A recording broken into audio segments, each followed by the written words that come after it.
All right, well, welcome to our unnamed podcast, hopefully to be named soon. Yes, that's actually what it's called, hopefully to be named soon. Hopefully to be named soon. Today is January 27th, 2021. My name is Candice Marie, and I am an evolutionary astrologer and a psychic tarot reader. This is my friend Mike. Thank you for the introduction. It's your boy, Michael, a.k.a. the Peace Dealer. I'm an astrologer. I'm actually studying psychoastrology. And when she says she's psychic, she is psychic. I'm going to just co-sign her right there. Yeah, well, a little bit about who we are. You guys know, you got the introduction. Mike and I have been buddies for a while. We go way back on the internet. And we decided what better time to come out with a super fucking weird astrology podcast. I mean, this is a very surreal moment. I'm not going to lie, because I think we met, time has actually flown. Yeah, we're getting old as fuck. Yeah. I'm gonna be honest with It's you. been a few years. It's been a few years since our last, surprise podcast episode. I know. There used to be, a lot of surprise podcast episodes. Shout out to Ashalata. Yep. Which was fun, and a lot of lives and, ritual ceremonies for the moon and other things. And then, we kind of reconnected recently because, he lives in Vegas. Now I live in Vegas. And he came to my birthday party. And I had a couple dull daiquiris and may have participated in recreational marijuana in the parking lot before having a full-blown conversation about actually creating a podcast. And you told me about some cryptic reading I gave you. Do you remember? You were like, oh, you told me something about meeting a Scorpio. Oh my God. Yes, I do. I think we were in your car and you gave me a tarot reading. Or no. Maybe I was on the phone with you. But I remember you it's kind of crazy because it's still very accurate. But I do remember. Scorpios are still ruining his life, girls. Go get them. No. Hold on. I'm not even. Scorpio is my 7th house. So y'all are straight. It's actually the Pisces. No, I'm just joking. But yeah, you did say, because I remember asking you, who do you think I'm going to be with? And you straight up said it's probably going to be a Scorpio. Did I know that was your 7th house, though? I don't know. I think you did, but I don't think you referenced it. You said it like it was an inner knowing. And honestly, I believe it. We'll see. We'll see. Taking applications. Yeah. Maybe it's a good idea to talk about our chart really quick. Because, I feel like, your sun, moon, and rising is the ASL of our That is facts. That is facts. Way, right? ASL, sun, moon, rising. Right? Okay, so what's yours? All right, my sun, moon, rising is Gemini sun, Taurus rising, Capricorn moon. All right. Cap Daddy. Oh, yeah, Saturn Daddy. moon. Saturn on the moon. Yeah, so how have those transits been going for you? I mean, I feel like I've been dying, and it's the most incredible feeling ever. It's been pretty invigorating. Incredible. Yeah, almost died in a car accident, but oh my God, it was fun. Walked out of it, got paid. Do you have any Pluto conjunctions natally? No. I have an exact Pluto trine to Jupiter in Cancer on Chiron. Now he's bragging, kids. Oh, now he's snap. bragging. Don't even get me started on my Saturn Pluto shit. Oh, snap. Yeah, we also both have survived our Saturn's return, which I feel like will definitely be a podcast in itself because I almost didn't make it. There were so many things that happened in my Saturn return that was textbook. I mean, my house flooded. I have Neptune in the 4th. All right, What? No joke. I could tell you. I remember. We'll make it another podcast. Yeah, we'll get into it now. But I might have to be 2 episodes. Okay, so I'm a. Why are you laughing? Is this funny?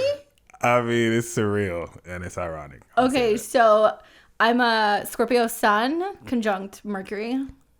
Oh, snap. And Pluto. And I'm a 0-degree Libra rising, and my moon is in Aries. Actually, I was thinking as I was getting ready, my Vedic astrologer has told me repeatedly 2 things. He's like, you're not allowed to eat anything spicy, okay? Because my moon aspect. And he said, no red lipstick. Oops. And I was like, no, I can't do that. And he was like, no, like you shouldn't be eating anything spicy and you shouldn't have any red lipstick because if you do that, you're going to do nothing but have fights with men. So I continue to do both. Willingly. No, that's wild. What's the orb looking like on your Mercury and Pluto? It's Kazemi. It's 18 degree sun, 19 degree Mercury. So it's combust. Which is when they're right next to each other. Okay. Yeah. And then, it's 18 degrees and my moon is 22 in the 7th. Just gonna, I just like to fight with people basically. I mean, the Aries is the warrior. The Aries has to let people know that, you can get it. But the opposition to the Libra stuff is weird. But, you've got all the Taurus in your chart and I've got a lot of Scorpio. So we definitely, we don't fight though. Yet. Oh, it's But, all right. No, we don't actually. Not yet. Not yet. Not yet. So what do you want to chat about today? Well, there's a very important Aquarian agenda. It's building. Yes. You can feel it, right? I feel like I remember looking back at looking forward, looking at my ephemeris 3 years ago, being like, oh my God, what is the world going to be like in 2021? And like, are aliens going to fucking show up? Like, what's going to happen? Because I knew it was going to be like doomsday situations. Right. And in a way, the last year, 2020, felt like doomsday. Yeah, but it was the beginning. Do you see the memes where they were like, oh, like, like the bingo for 2020 of like all the things that could happen, and it was like real crazy things that were happening, and then they were like, oh, next is like the aliens arrive. I'm still waiting. I'm like, beat me up, Scotty. Well, I mean, I'm ready to go. The government does have until March to reveal UFO information, so that is a real thing. That is a real thing. Yes, it was one of the last bills the president until March. I know they had 6 months, so I think it's until March or May. We'll see. Well, March makes sense after the retrograde and May is all the Taurus stuff. So basically Mike and I are affectionately referring to this time period that is coming up over the next month as the Aquarian Agenda. I love how you said you knew it would be a doomsday, because Aquarius is all about knowing, right? And like everyone just gets this general sense like, oh shit, like it's time. And realistically speaking, 2020, the apocalypse did officially start March 21st, 2020. We had Mars war with Jupiter pestilence in the fall.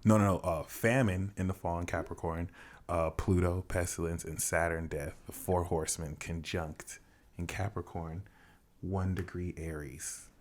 And oh my gosh, I didn't even think of it like that, because I like think back to what was going on in my life at that point, and well, it's my 7th house cusp. Exactly. Let's just put it that way. It was like throwing a grenade into like everything in terms of how I deal with other people. Wow. In a good way.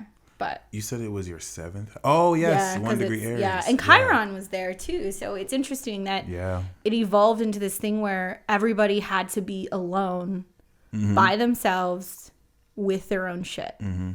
Right? Mars, as soon as Mars went into Aquarius and Pisces, we had Chaz happen and the riots, and I love how you said the solitude, because, and this is the best thing about it. Like, a lot of people would think, oh, it's the apocalypse and everything's ending at once, but the cycle officially started, and I feel like we're in a overdrive. Like last year was a beta test, and now we're ready to see what's up. The astrology this year is not, and I keep telling my clients this, like, it's not going to stop.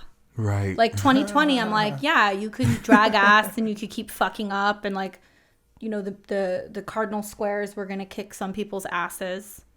But in many ways, it's like some people kept on with their bullshit. Like, there were some people who held on to the relationships through the pandemic, which was like the easy exit point. And there were some people who held on to their jobs and they still did that from home and shit. But once it crossed into 2021, it was like out the gate. We had all the chaos that was going on, in the Capitol. And we started seeing, a lot of just tension that was building very early, all the way up into the exact, the Jupiter Saturn square with Mars.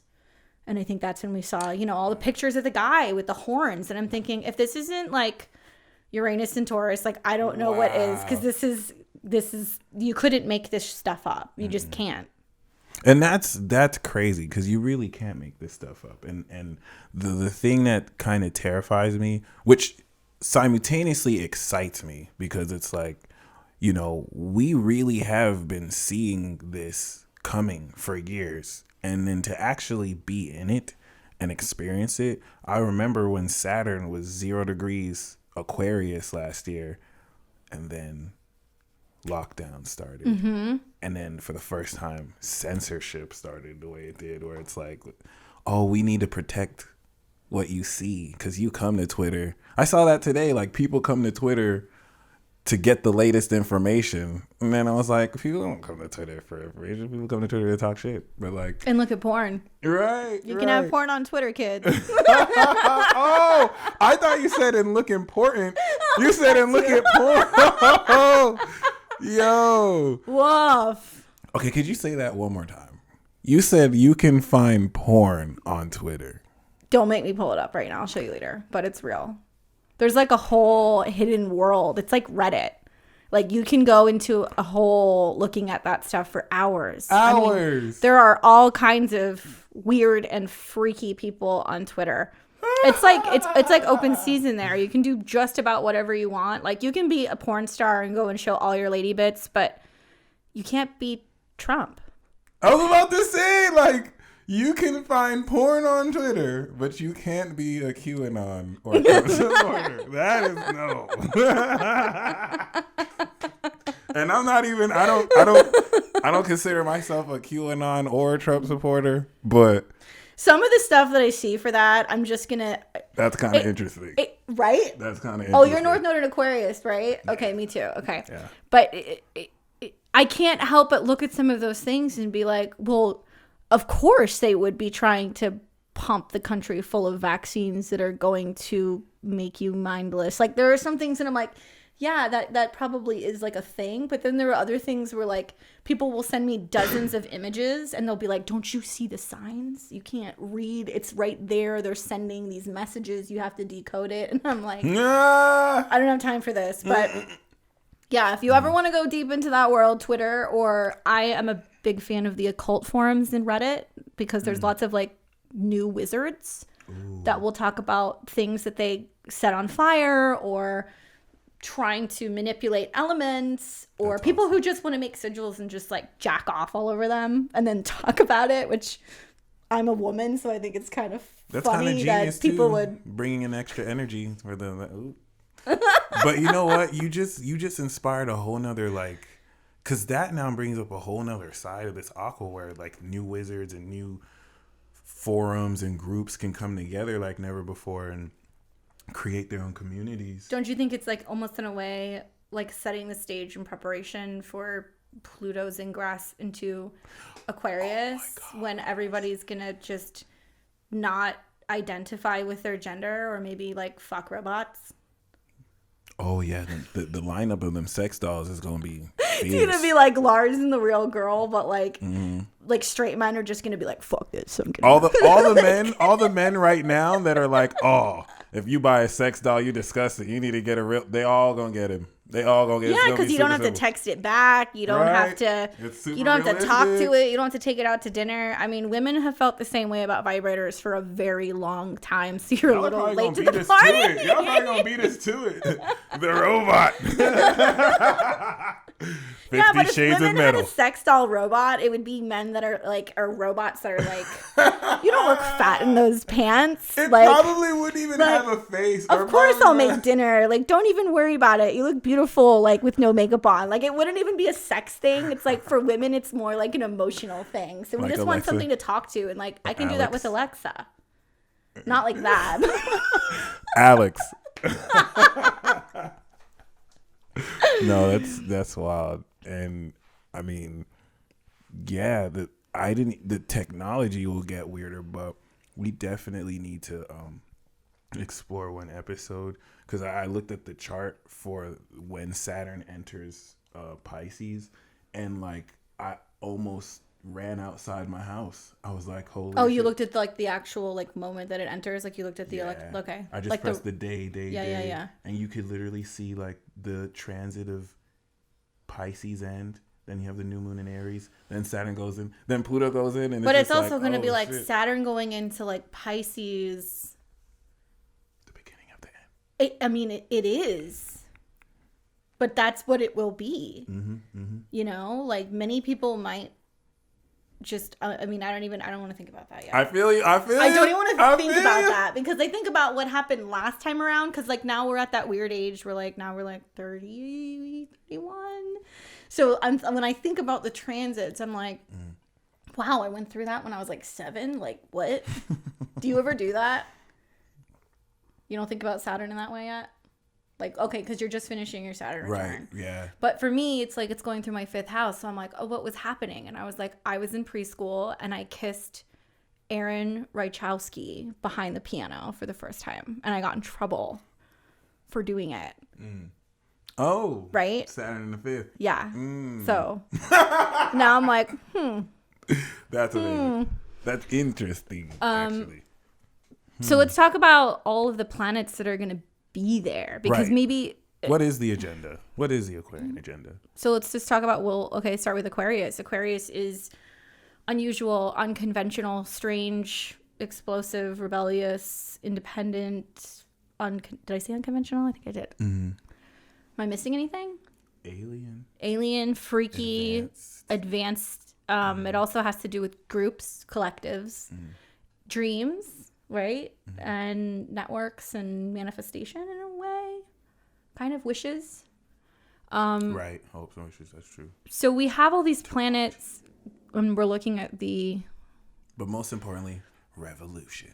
Yes. So like recently we had, Saturn, Mike said Saturn's gone in and out of Aquarius this whole last year. And I think it only went to about 1 or 2 degrees before it retrograded. So then it went back to stay after the conjunction that we had in December, where everybody talked about like that, super unusual conjunction in the sky that was similar to when Jesus was born. And yeah, don't even get me started on that. And then now the sun has moved into Aquarius. So actually, this is kind of a fun place to start because, today the sun is conjunct Jupiter. So today and tomorrow are like the luckiest days of the year. True that. While during the full moon, that's kind of scary. Yeah. So weird. Right now, actually, the moon is at 28 degrees of Cancer. And it'll cross into Leo later tonight. But it's what it's setting up for right now is the full moon. So what's kind of cool is... Oh my God. There is a ton of planets in Aquarius. Mercury is about to go retrograde in a couple of days, I think on the 28th. So we've got Saturn, Sun, Jupiter, Mercury in Aquarius. Venus is touching with Pluto right now, and it will ingress into Jupiter right around February 1st. So this is a stellium, kids. Do you want to touch on your views on stelliums? It might be helpful because there's definitely a lot of people from the 80s into the 90s that have these stelliums that... In Capricorn, Scorpio. That's all me, baby. I got 2 stelliums. That's all I have. Right. Oh, yeah. You're like the stellium of our group. Actually, I'm going to have to toast with you on that. So stelliums is like a group of planets in a sign. It's a whole party. And it makes like this monster planet in a way, because once you have 3 or more, they fuse together. So it's all of this like consolidated energy and focus and purpose, depending on what sign it lands on in and which part of your horoscope it lands, which house. The whole World Health Organization. It's a whole unified front. It's very, organized. I like to call Aquarius evil genius because they're genius. But, when you know so much and you're responsible for so many and you come into so many resources, it starts to test, what you do with all that control. And we saw that Saturn in Capricorn. So, the most important thing to understand about Aquarius is the narrator. And so we have been seeing very important, relevant narratives surface that are almost telling us how to think. They're like orchestrated about everything we're seeing. Everything. Well, that's also further emphasized because right now the nodes of the moon are squaring Neptune. So there's still a lot of like confusion and deception and not being able to see clearly, especially when you think about Pisces in aspect to Aquarius. You know, it's one sign over. So it has to do with, I think, security. Maybe it has to do with what we value, what we hold on to, what is not going on financially. That's just my mind being kind of abstract, thinking about it in a sense of the house order. But I think that not a lot of information is really going to be exposed until we start to see the nodes no longer square Neptune. That's so true. And we start to see Jupiter start to separate from Saturn, because I've heard a lot of people talk about their perspectives on it. And in a way, it's like Saturn and Jupiter, you know, that quote unquote negative and a positive can be neutral, but it can be very committing in terms of long-term future goals. But until we start to see Jupiter separate from Saturn and move closer into Pisces, which it will this spring going into summer, that's when I think we're finally going to start to be like, okay, we're getting a sense of the bigger picture, or more travel, or more information coming out about the virus, Pisces, Neptune. Exactly. Which can go either way. I mean, it depends what the agenda needs to fulfill, let's say. When you say this, I keep thinking like New World Order. It's like... Well, you know what? That's the best part about this, because everything about this is a New World Order. I mean, it's not even being hidden anymore. Like, you see UN officials talking about the Great Reset, or Agenda 2030 is, you know, on the UN website. So there's a whole 10-year sustainable development plan to, you know, unofficially, officially, I guess without the whole Illuminati connotation, bring in a whole new universal order. But you got to ask yourself and wonder, because I'm always like several steps ahead.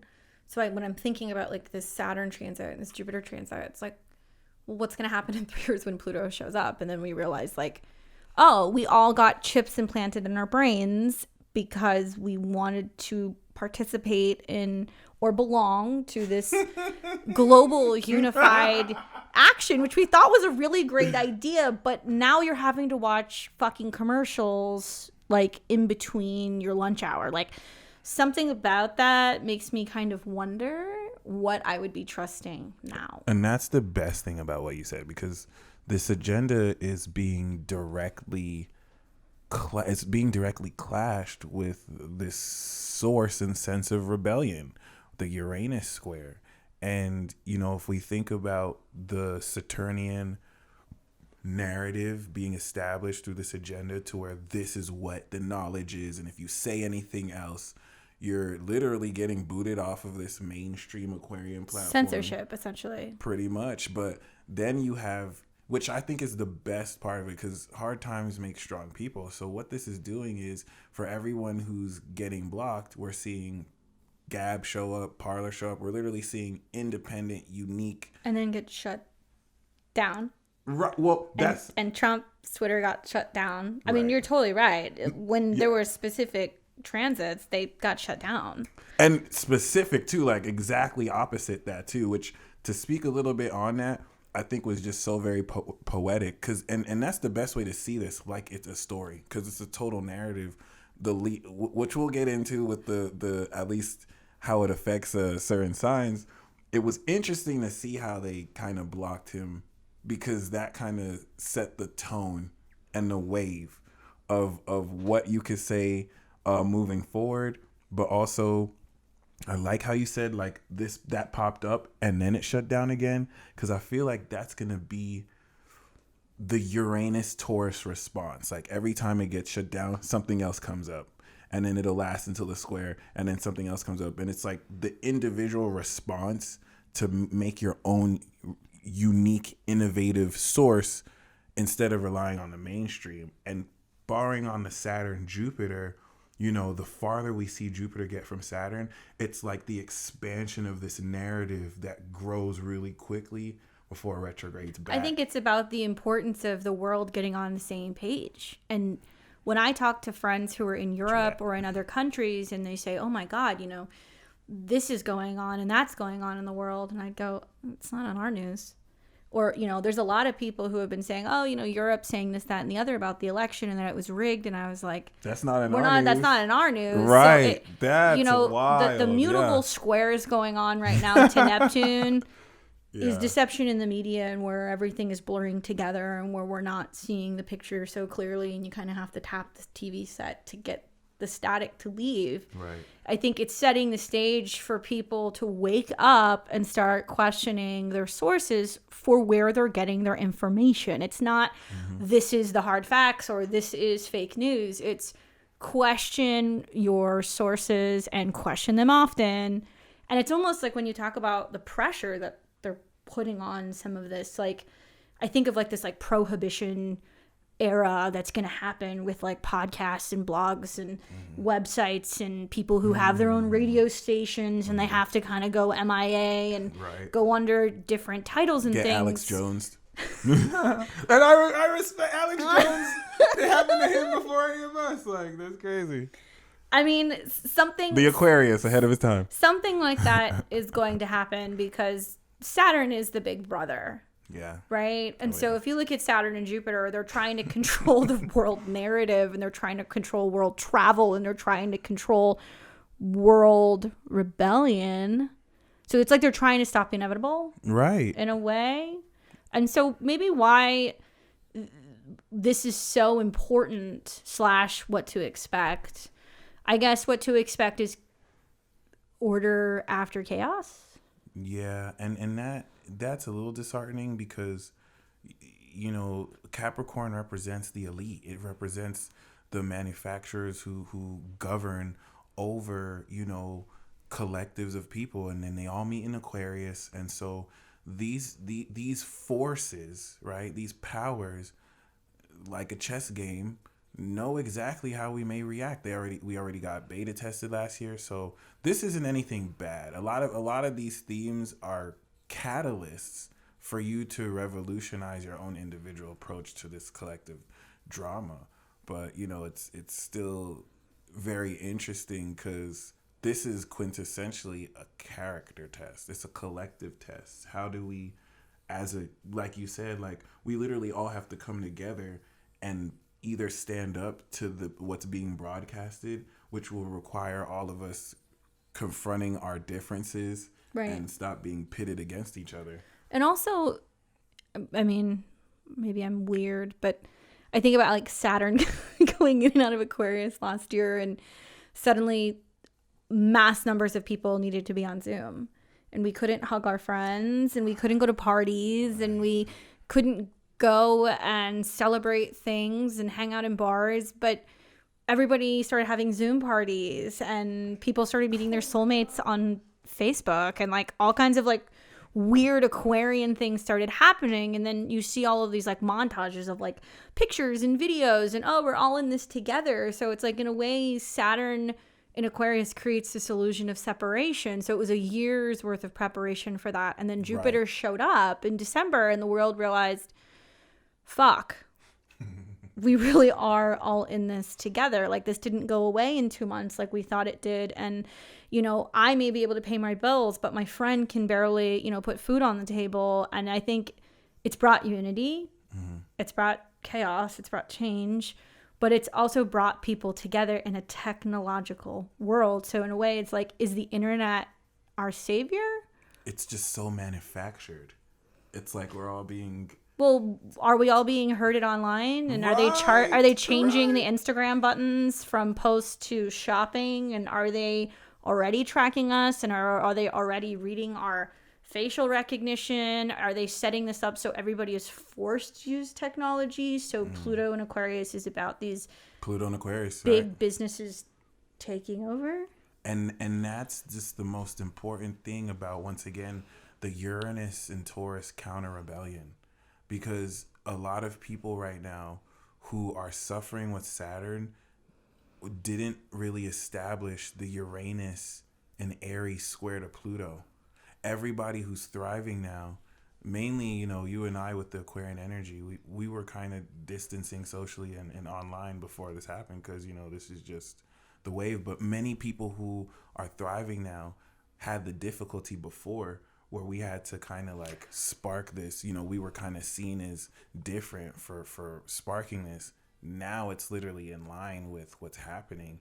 Not to say that it's any less challenging, but this is definitely set to like challenge what dependence we have on these mainstream sources and how to take back that power, but still balance it, right? Because the square, I think, is better than it is worse. It's just if you're expecting things to go back to normal and if you're expecting to maintain dependence on these sources. And that manifests in a number of ways. I mean, Right. we were talking about that. I mean, maybe I'm going to just touch on something you said. So squares, meaning that 90-degree angle, that hard angle that the signs make to each other, that produces almost like so much pressure that it's almost like a pressure cooker, and it forces things to happen or Right. change to happen. When it's in the fixed signs, they don't want to move. Right. Right. So, Right. so when you think about, okay, Uranus moves into Taurus and it's been in and out of there for the last 2-ish years. We've seen major fluctuations in the markets. We've seen major innovation with beef. Actually, we saw like the birth of like the Impossible Burgers and all of the fake, plant meat and now lab grown meat. And they're working on that. I've been following that. Cryptocurrency has been Right. very big. Major innovations in food and how food is being grown, and maybe even vertical farming. I think we're going to see a lot of that happening in the near future. Rise in cannabis. Right. Right. So And these are all really amazing things. Like that's the very interesting facet about the resistance to a lot of it. Because on paper, it's innovation, it's evolution. There's really nothing bad about any of these rollouts. It's just very interesting. now they're going to be how it's being challenged done. now or Right. managed differently because, Exactly. I see like, I guess Saturn moving into Aquarius is going to be like, wanting the politics or certain committees or groups making decisions about, well, do we tax cryptocurrency and how do we manage it, or how do we stop it, or how do the banks stop it? It could also be about the squares between Aquarius and planets in Taurus. It could be about metals, them managing food or creating tax breaks or incentives for the possibility of being able to grow for communities, or if you have the land to be able to grow for communities. So there's gonna be a lot of like weird political legislation stuff happening revolving around like, what you're growing, what you're trading, how you're trading. And it's a lot of uncharted this territory. matchup that we haven't seen because the squares haven't been there. And then Right. Jupiter there just amplifies the whole thing and just makes it a huge fucking political spectacle, which I think that's what February is going to be. And I keep talking about it, and some people think I'm crazy and they're like, it already happened. I'm like, no, you don't understand. It's just beginning. Like it's just beginning. starting. Got an office of former president. Like, yeah, I don't think people know. And now we know that the squares are playing out almost right around the time that they're going to be doing or having Trump's like impeachment stuff going on or whatever. So some of the important dates just to watch will be February 8th. And that will be, well, actually, no, I take that back. The 6th, when Venus in Aquarius squares off with Uranus in Taurus. So definitely an interesting day for relationships and money and values. Really And then on the 8th, the Sun in Aquarius will conjunct Mercury retrograde in Aquarius. So you want to talk about that? That's an interesting conjunction. That's right before the new moon, right? Yeah, it's about almost like this uncovering of information. I was just gonna say that it's like, and because it's square Uranus, the whole purpose of the retrograde, the Mercury, if it didn't retrograde, would go so fast we'd be processing events before we're aware of it. So this retrograde conjunction is an unexpected epiphany that with the new moon is gonna help you reevaluate everything. To me, it feels like, oh, I don't need my iPhone anymore, or I don't need my cordless phone because I can do everything on my iPhone. So I'm like reevaluating how I know and use everything because of this like innovative mechanic. But we might even get UFO disclosure. I hope so. Yeah. I can't. That's a whole other thing that we'll get into because I think that's gonna be part of it as well. We've got Venus in Aquarius conjunct Jupiter in Aquarius, so that's an overall kind of lovey-dovey, good vibe. Right. February 13th, Mercury in Aquarius conjunct Venus in Aquarius. Valentine's Day on the 14th, Mercury retrograde conjunct Jupiter in Aquarius. Definitely a lot of like, I think that's a good day, like if you're not in a relationship, to just like go and hang out and like have like Valentine's Day with your friends. It's like Singles Awareness Day, but like falling in love with a group of friends. Or I could definitely see Mercury retrograde conjunct Jupiter, like a lot of people like calling people from the past and being like, I'm still in love with you.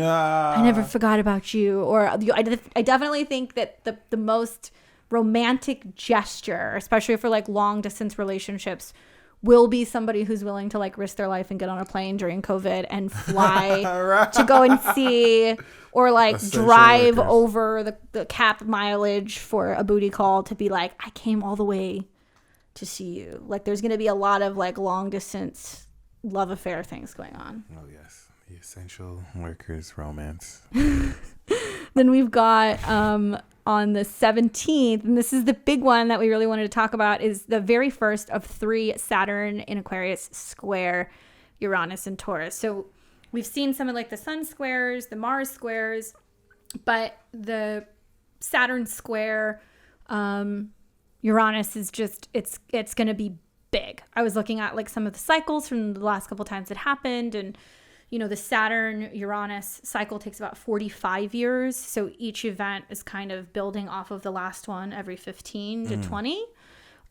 Very similar to some of the aspects that we had during 9/11 and some of the major economic crashes. So I think that's fascinating. I think the most similar square was in the early 2000s when we had Saturn, I believe, in Taurus, and we had Uranus in Aquarius. I'm gonna interrupt you right there because I forgot to mention this before, but you just reminded me. When George Bush's victory got contested, 2000, and then With Gore in Florida, and then Gore lost, we had 9/11. Yep. And so I thought that was an interesting parallel. Well, but also it was in aspects. I think Pluto was in Sag, so it was dealing with airplanes, issues that we have regarding terrorism and foreigners. You know, we think about things change after these squares permanently. So after that's true. the attack on the Twin Towers, opposite being Gemini, Right. you know, you can't get on a fucking airplane without showing up at the airport 2 hours early to go through all of these searches, which, I mean, yeah, we need them. It's important. I'm not complaining. I do my due diligence. I go through it. I wear my socks. I try to make it easy. I'm not that person who's going to wear 12 jackets. But, I mean, things change. So after that aspect, that is what came in order to make sure that we were safe. And we had a lot of Americans that were afraid of Middle Easterns and were you know, basically complain. I mean, I'm not even gonna get into the whole like race discussion. Let's just say that there was a lot of people who were ignorant, who felt like anybody who looked like Al Qaeda was a threat. Which kind of sounds like what's happening now. It's just a different, you know, narrative. And if you think about last year, everyone who had physicians, scientists, political analysts, celebrities, anyone who had like an independent counter narrative view got canceled, censored, shut down. And this narrative that, you know, Aquarius is all about, not only the narrative but like the culture. What is our society?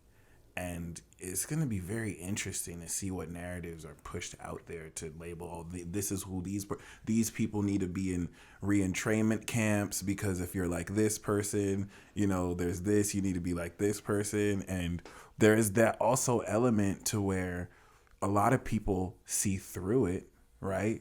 But if you look at the narrative, kind of like, you know, with what London is saying or what Europe is saying about the elections versus what America is saying, versus seeing, I guess, that silent majority.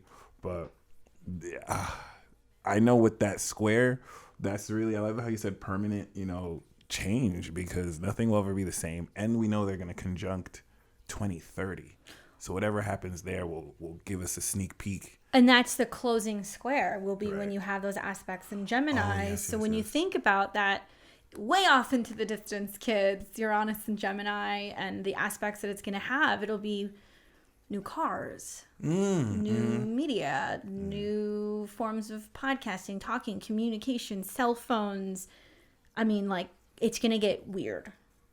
And in that closing square, that means it's the end of a lot. Yeah, it's going to get super weird. And it's going to be really, really, it's already happening now. We'll talk about the fixed signs, how it's affecting them. But being a Pluto and Scorpio person, I'm like, oh, the world's going to just totally fucking fall apart in about 2 years. Okay, so I just need to start, like, accepting that I can't maintain my current Sephora addiction, and I need to learn how to grow potatoes, and money doesn't matter. And, like, it's just, I'm already preparing myself to be like, okay, everything's going to change. It's going to be fine. You're going to do great. Like, you were born for this. Right. So I just, anybody who needs that pep talk, It's good to know.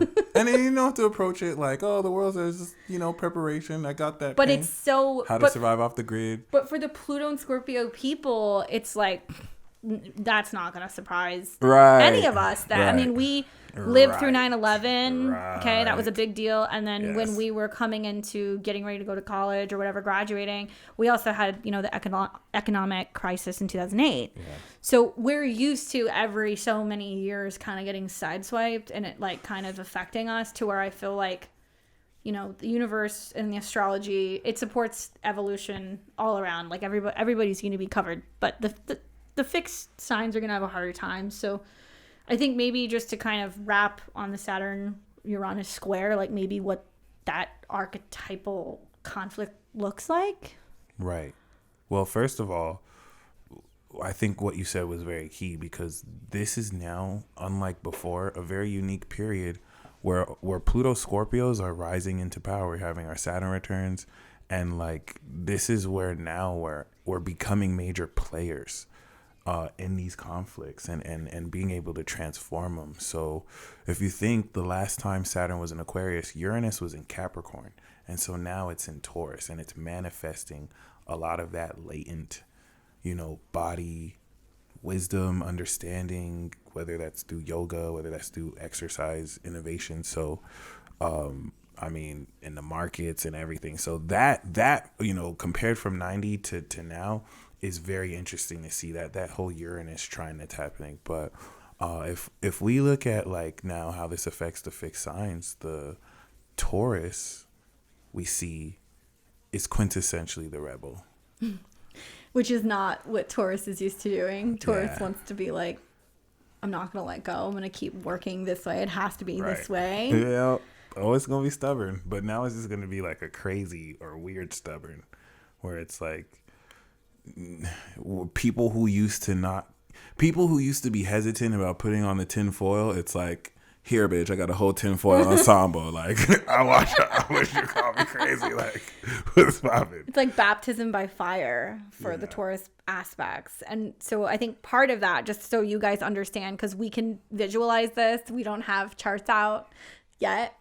But, you know, Uranus is currently in Taurus. Lots of Tauruses have been being very unconventional, and they're changing and they're evolving and they're becoming more eccentric and more unique. And they're learning that they can fly the freak flag, right? This has been kind of happening. So You it's like find this, out beneath that tin foil is a complete genius. right? And, like,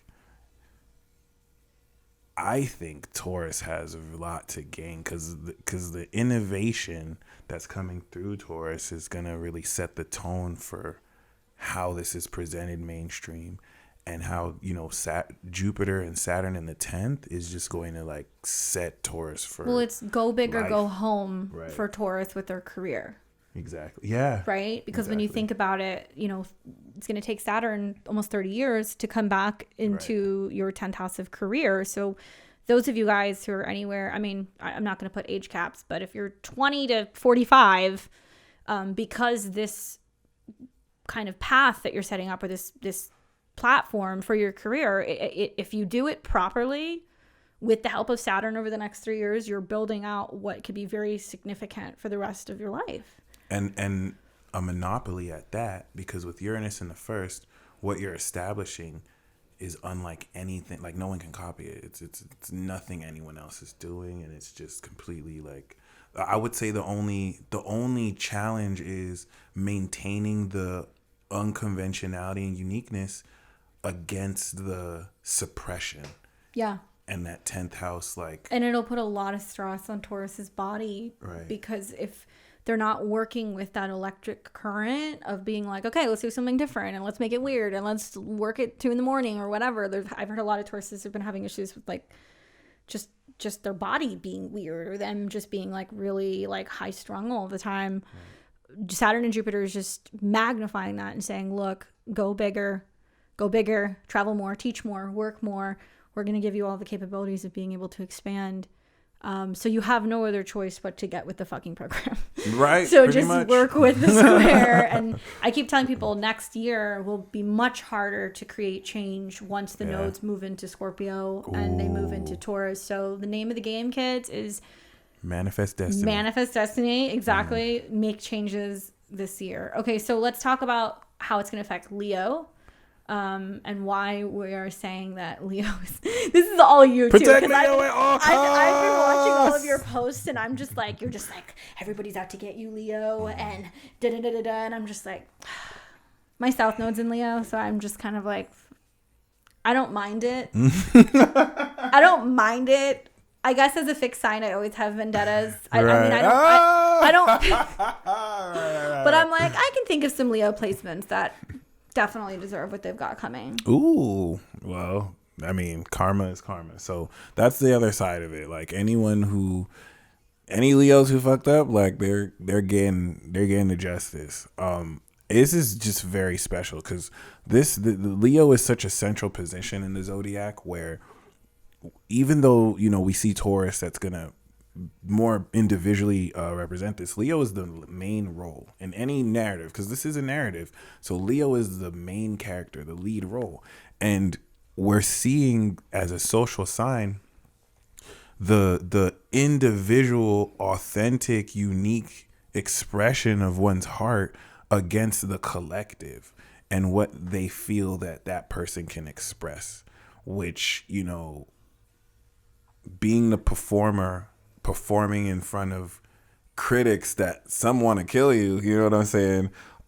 It's very fascinating to see this happen with Leo risings. Like, as soon as Jupiter and Saturn went opposite, someone got, blocked off of social media for, a stint. But this is, and then with the 10th house Uranus, I feel like that's going to be so good for money for y'all, Leo. Like, it's just going to because you're putting out to the world this never before seen unconventional, title. You're either being seen as a genius or a complete weirdo. Like, this attention is going to attract windfalls of income and just take you to a level that no one has ever been before. But now, if we think about the Chadwick Boseman, Cancer sun, died while, Saturn was oppositing in Capricorn. Pop Smoke died exactly when Saturn was exactly opposite his sun. So the whole notion of like open enemies is a real one. 7th house is nothing to play with. When I had my beefs on YouTube, that was when Saturn was in my 7th, transiting Sagittarius. And some people try to come for me, and I had to let them know, like, not me. And one don't have a career no more. But other than that, so it's not bad. Like, you can be stronger because of it. No beef on any side. Like, don't want to resurrect anything. But it really, personally, for me, made me a tougher person. But, dealing with 7th house Aquarius, I think the main example of this is what's happening with Tory Lanez and Megan Thee Stallion. Where when we talk about Aqua, it's interesting to see her side of it, but you do have, a Leo who, before this happened, was going off on the executives and the label industries threatening to expose what happens behind closed doors. And then very quickly after, a narrative forming that's being spearheaded by an Aquarius woman against the Leo to get a whole bunch of people to believe a narrative that this Leo supposedly did versus the Leo, saying he didn't do it, and literally seeing this opposites clash. So personally, to me, I'm watching what's happening to Leos, because that's going to let us know what's happening to us or the Leos, what they represent. And it's very interesting. It's very interesting. And it's all, no matter what happens, it's all about keeping the strength and not giving up. Well, and 7th and 10th is the houses of fame. Right. So when you think about the 7th house is, who we partner with or who we collaborate with. And then the 10th house being like career, there can be a lot of friction on a more real world level between your career and also your relationships, and feeling like you have to choose between one or the other. That's the square. And Yeah. Leo wants to true. create that drama, and Aquarius says it's not about you, it's about everybody. So what I think Leos are having a hard time with is not just the Saturn-Jupiter opposition to partner saying it's not just about you, it's about me, but the square to the 10th house and their issues with power struggles or people of authority, or people telling them what they can and cannot do, Right. And how they should or should not be performing in the public eye. So watch out, Leos. Could realistically see a divorce or marriage too. So good luck to some of y'all business partnerships. And yeah, good luck. Then of course we have Scorpio. I feel like Scorpio this year is like the hidden mastermind. That's just, God, I hope so. The squares, everything's squaring my Mars right now, so I'm like just desperately trying to find outlets to not punch a hole in the wall. moving house. Yeah, For sure. Well, I just moved, so there's still things that haven't arrived that make me angry. True. But what's up with Uranus opposite you in the 7th? That to me is very interesting. I think it's, okay, so Scorpio, the Scorpio Taurus axis of Taurus is I have, and Scorpio says, we create, or, we have, or whatever. It's that merger. So I think what's going on for Scorpio placements is, now that Saturn and Jupiter are in the 4th house, Saturn in the 4th house is not fun. Like, I'm not going to candy coat it. Like, going through there is definitely a lot of like having to dig out all the rot with both of your hands. Literally, if you have foundation issues with your house, or problematic landlords, or maybe you're having beef with somebody that is your roommate, whatever, there's definitely just a lot of dealing with root issues. And I think the importance is that IC being there, being such a sensitive part of the chart, and really requiring you to build a solid foundation to be able to get to the 10th house, right? So Saturn and Jupiter there is kind of like this sweet and salty aspect of like, well, yeah, you've moved, but it's still not ready. Or yeah, you've moved, but now you're, Delays. yours delayed. Yeah. You've got this big, beautiful house, and you paid for the hot tub and the patio and all this shit, but it's like, well, there's a pandemic, so you can't have people party in the house. Work from home Right. too, huh? Working from home. Right. When Jupiter went through my 4th as a Taurus rising, I didn't know this was going to happen, because I knew 4th house is about ancestry and family, but I didn't really, I thought of it superficially. And then Jupiter goes in through my 4th, and I was planning to move to LA, to like move out my mom's house and move to LA. And then all of a sudden, my mom suggests that I move to my dad's place in Nigeria. And It's Jupiter though. It's because it's the rule of your 8th. Oh. So that's the unexpected change that would have benefited you more so, and paid for travel or education. This is even crazier. That makes sense now because of the 8th, because as soon as I go there, so I'm going to Nigeria. It's like my where my parents were born, like I guess where my ancestry comes from. But as soon as I get there, my grandma dies.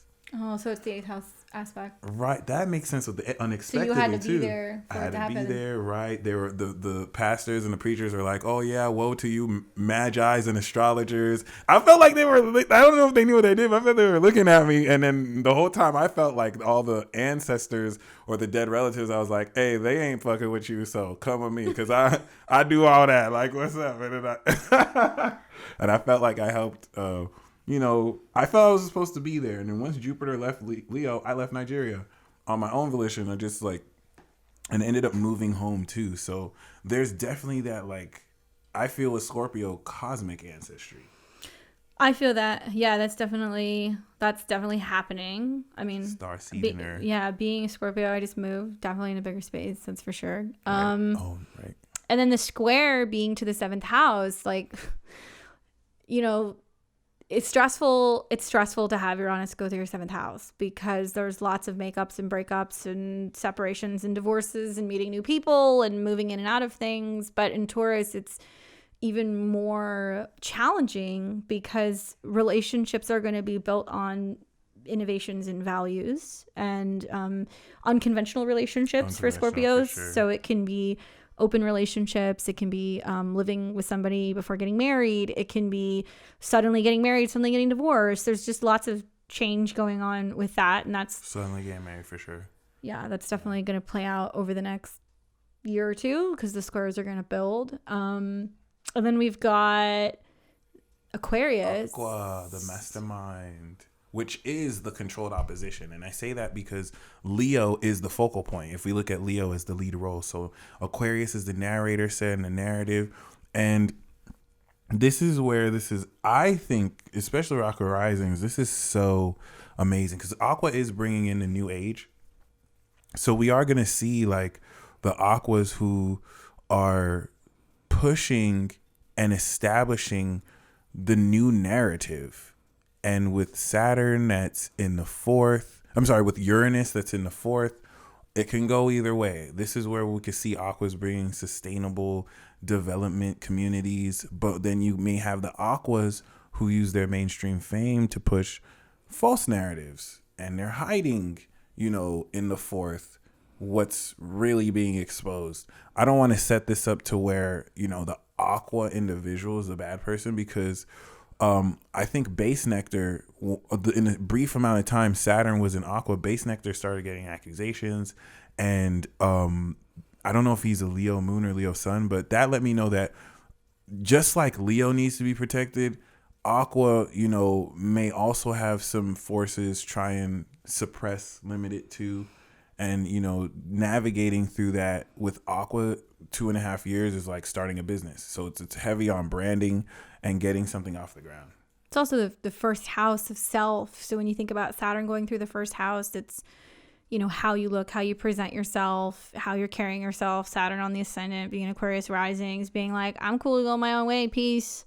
Right. And then Jupiter being there wants to wander. So all of that is very much in conflict with Uranus in the 4th house, which can be a lot of Aquarians being like, I'm fed up, I'm done, I'm leaving, I'm moving, I'm selling my house, I'm moving to a commune, like weird Aquarian, Uranian type 4th house situations. And maybe there's a part of you that feels like you want to break free. And then there's a part of you that realizes you have to uproot everything emotionally, financially, physical things. So I think you're going to see a lot of Aquarians go through a lot of decluttering and kind of enter into like a more minimalistic lifestyle and maybe get more focused on wanting to be somewhere where they have land and they can live with other people and they can, grow stuff. So it's going to be interesting to see Aquarians. I keep saying like, this is your moment. So really you're laying the groundwork for what the rest of the world is supposed to be following in suit. Right. So that's a huge deal. Fly your freak flag. I like to call it the return of Aquarius. And yes, for sure. It's also crazy because the 4th house is connected to career. So it's definitely going to transform how people get successful, I would say. Are you saying that like in a Hellenistic way? I'm trying to figure out how 4th house. Oh, I see what you mean. Well, kind of like because the opposition. Because opposition. Okay. Kind of Hellenistically, like you're working on the 4th, but that's gonna affect the 10th. Yeah. Well, I mean, all I guess we can really tell you guys is this is like the astrological Thunderdome of the year. Yes. So if you're feeling lost, if you don't know what the next steps are, if you're trying to figure out the big picture, the big plan, pay attention to the astrology of February 2020. Really pay attention to Mercury's little messages and his tricks, especially during the retrograde, because I think he's going to leave breadcrumbs and give you some life preservers and some teachers and some new friends and valuable information that can really help you. I think Jupiter, maintain the optimism and, when in doubt, pray. Doesn't matter what you pray to, but with Jupiter. Doesn't matter who you pray to, but doesn't matter what you pray to. You can with Jupiter and Saturn in Aquarius and Mercury in Aquarius, you're gonna pray to this flying spaghetti monster. Or maybe you might find an alien god who demands your worship that just kind of brings another metal spire. Even though there's aliens that walk amongst us, I feel like Mercury's going to be a double agent. I feel like once like maybe the sun gets a little bit deeper into Aquarius or Jupiter, we'll do a whole episode on like aliens and like reptilians and all kinds of weird space odyssey shit. I don't know. Okay. And yeah, I mean, outside of that, this is really, really fun. I enjoy this. To add on what she said though, February 2021 astrology is so important. What happens in February is going to literally set the tone and narrative of the rest of the year, at least for the next 6 months. Or even going into like the rest of the next 3 years, really, when you think about it, because it's going to be for Saturn all the way through Aquarius. It's going to hit all those degrees. So. Yeah. And it'll be a 3-year process of it unfolding. So we'll come back and talk more about that and talk about that maybe next week, next month. We'll see. Until next time. Thank you for joining us. Thanks, guys. Take care.